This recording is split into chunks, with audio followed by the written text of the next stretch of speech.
ఇప్పుడు నీవు rowdy sheeter నరసింహవి కాదు, ఎమ్మెల్యే క్యాండిడేట్ నరసింహవి. ప్రతిపక్షం కళ్ళు అసంతృప్తి వర్గంలోళ్ళు అన్ని టైం కోసం ఎదురు చూస్తుంటాయి. 2 నెలల్లో ఎలక్షన్లు. అప్పటి వరకు నువ్వు గాంధీ గారి కన్నా అందంగా నవ్వుతూ తిరగాలి, శాంతంగా ఉండాలి. అలాగే సార్. సారేంటి మామయ్య అను. అలాగే మావయ్య. అదే.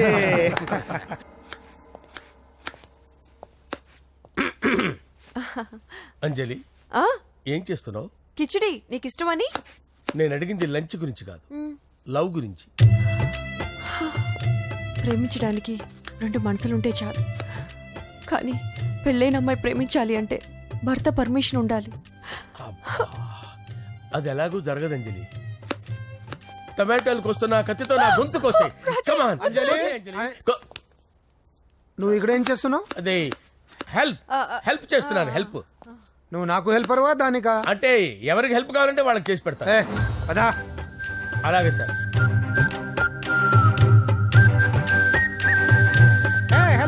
వస్తున్నాను సార్, వస్తున్నాను. వీడేంట్రా ఇక్కడికి వచ్చాడు? ఎవడ్రాడు? వీడి సిటీలో పెద్ద పేరు మోసిన రౌడీ షీటర్ బాబు. నాకు ముందే తగిలాడ్రా. ఏంటి ముందే తగిలాడా? యా, వాడితో నీకేంట్రా పెద్ద